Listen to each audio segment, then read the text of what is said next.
This hearing takes place in a Texas family court concerning case number DF1803364. The matter before the judge involves a motion to set aside a void judgment connected to an earlier suit affecting the parent-child relationship. Present at the hearing are attorney Mark Williamson, representing the father, Mr. Taylor Shea, Ms. Vicky Shea, appearing on her own behalf, and another participant, Ms. McKenna Eisel, also self-represented. The judge opens the session by confirming appearances, swearing in the parties, and explaining that the court must decide whether a prior 2021 order remains valid or whether it must be vacated because the case had already been dismissed years earlier, potentially leaving the court without jurisdiction. All right.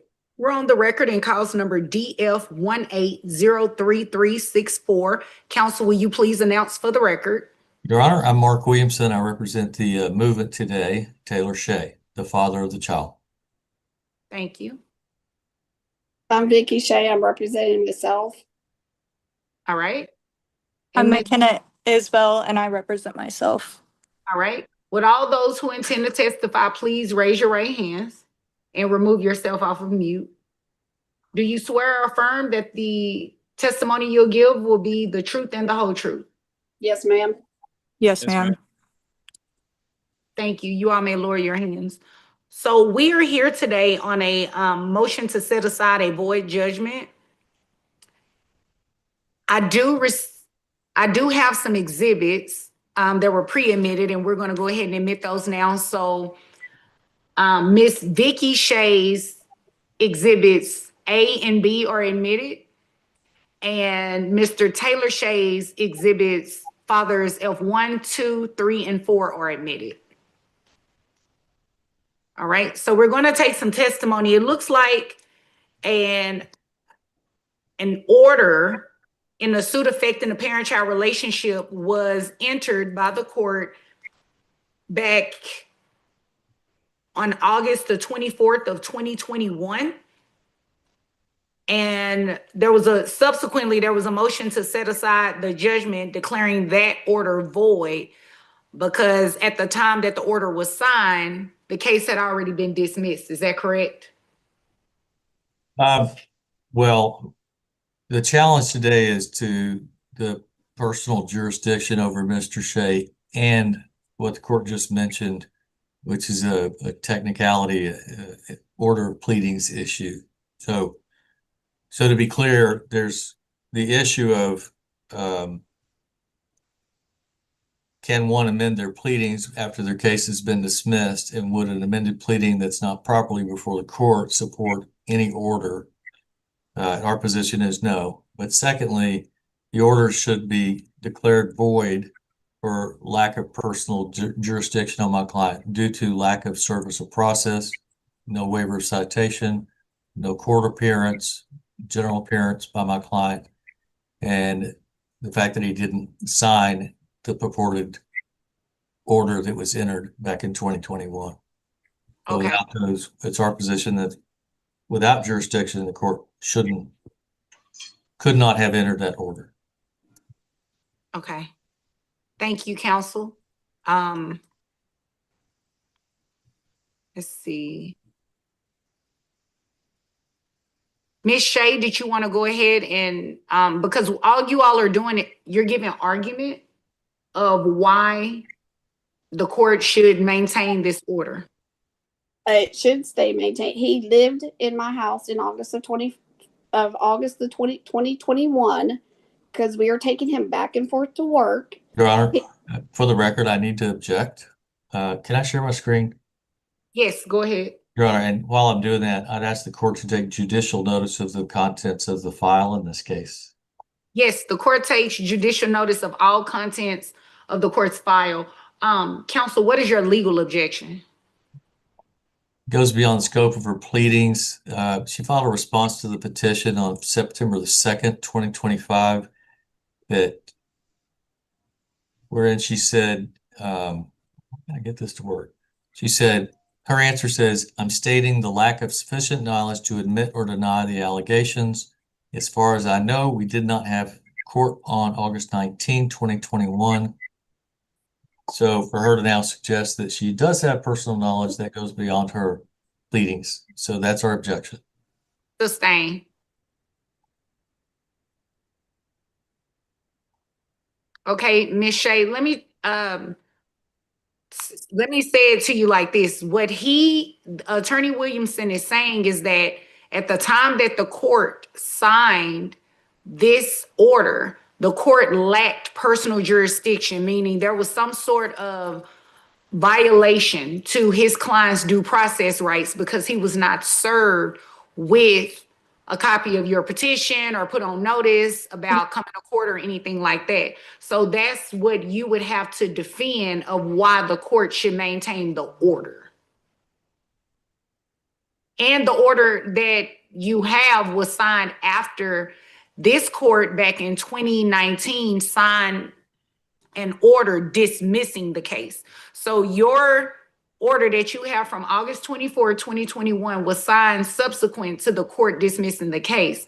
So you would be trying to explain to the court why the court should maintain that particular order. Does that make sense? Yes. Okay, so go ahead.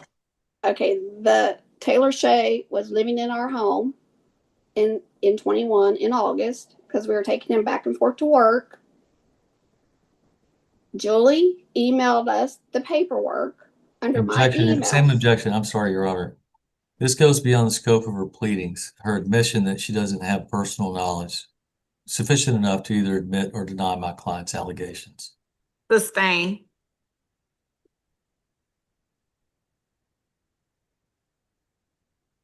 So I guess the better way to say it, Ms. Shea, is what was going on at the time of the order is not the reason that we're here. We're here specifically on technical issues resulting in an order being signed when the court lacked jurisdiction to sign the order. So let me give you an example. I'm looking at the court's record, okay?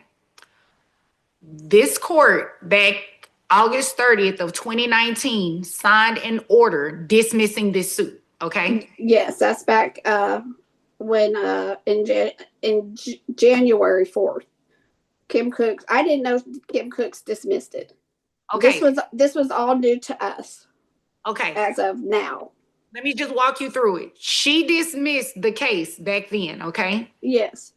2 years after the case was dismissed, you filed an amended petition, and then you also filed a proposed order on the suit affecting the parent-child relationship. You remember doing that? Yes. After you filed that proposed order, the judge back then signed your proposed order after the case had already been dismissed. So at the time that the order that you filed was presented to the court, there was no live case pending at the time. You still follow me?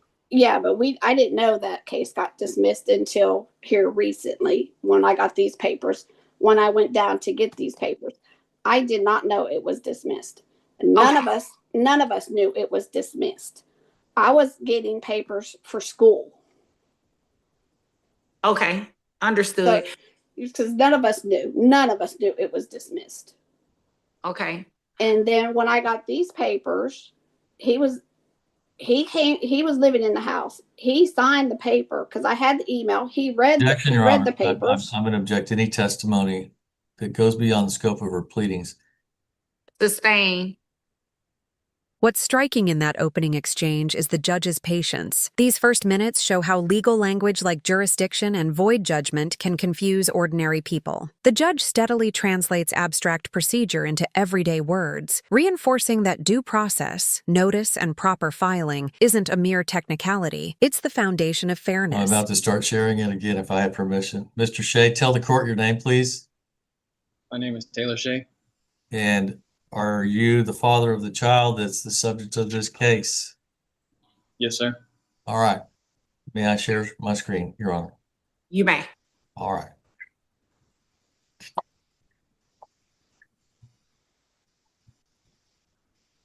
Okay. Let me show you what is. Stop doing this.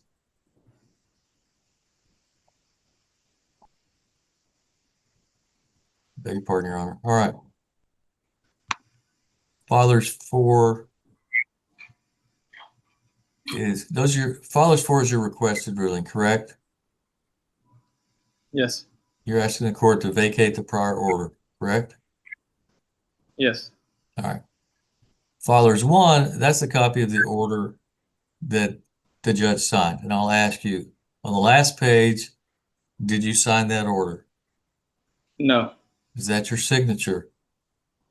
Yes. No. I object to that one. It's a different signature. Hold on 1 second. I didn't hear any objection because everybody was speaking at the same time. Did someone make an objection? I did, because that's not his signature. Okay, so ma'am, what is your legal objection? I don't have it. Just that the picture that's up there now is not the signatures that are on all the papers I have. Okay, so I'm going to overrule that. Counsel, you may ask your next question. Okay. Let me show you Fathers 2. Is that your current signature? Yes, that is my And current if we signature. compare that to Fathers 1, those signatures are completely different, correct? Yes. All right. Were you served with process for this amended motion? No. Did you make any court appearances for the amended motion? No. Did you sign a waiver of citation regarding the No. amended motion? No, sir. Are you asking the court to vacate the prior order from 2021? Yes, sir. In addition, we hired a handwriting expert by the name of Kurt Baggett. Is that correct? Yes, sir. Kurt Baggett is qualified and certified by the American Institute of Applied Science and the American Bureau of Document Examiners, correct? Yes, sir. And we asked him to compare the purported signature on this agreed order to your signature on Exhibit 2, and we asked for his opinion, right? Yes, sir. And his opinion was that the signature on the order was indeed forged, correct? Yes, sir. And I'll pass the witness. Okay. Ms. Shea, this is your opportunity to ask any questions of Mr. Shea based on his testimony that he just gave. Well, Mr. Shea, on the paper I got served, why is your signature different than the one that's on the screen? They're two different signatures.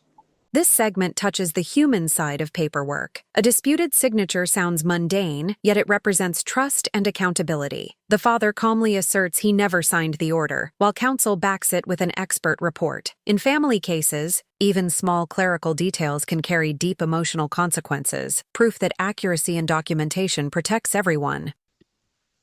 Ms. Isbell, Yes, ma'am. Attorney Williamson, is there anything further? No, Your Honor. Okay. So the court is going to make a finding that at the time that the proposed order was signed, the court did not have jurisdiction to sign it, considering that there was no case open at the time. The case had already been dismissed by the court. So any order that's signed by a court, once a court has lost jurisdiction, is a void judgment. So the court is finding that the judgment is void, and I've signed the order to vacate the judgment. May we get a copy of that? Yes, I'm actually sending it out right now to Very good, Your Honor. the clerk and my coordinator will forward all of you a copy. All right. And now that order is void, it has no effect. I'd like just to admonish the parties to act accordingly, please. Correct. There is, I don't even see an underlying order. There's not. Yeah.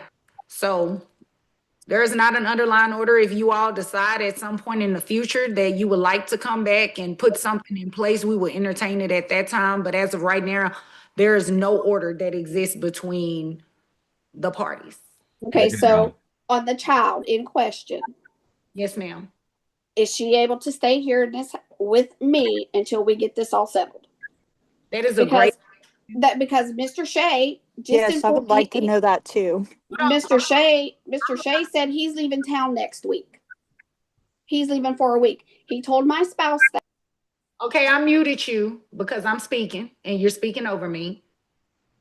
As of right now, without a court order, the only people that are allowed to have possession of the child are the parents. Without a court order, it is the parents. So this child needs to go back to her parents until a court order allows someone to do something different. If anyone is in possession of a child that they do not have a legal right to be in possession of, that is kidnapping. You cannot have a child that an order does not limit either of the parents from having that child. So she needs to be turned over. Thank you, Your Honor. Thank you all. You have a good. If this real-world hearing helped you understand how courts handle technical and emotional challenges in family law, remember to like, subscribe, and share your reflections in the comments. It helps others learn from true courtroom moments handled with fairness and patience.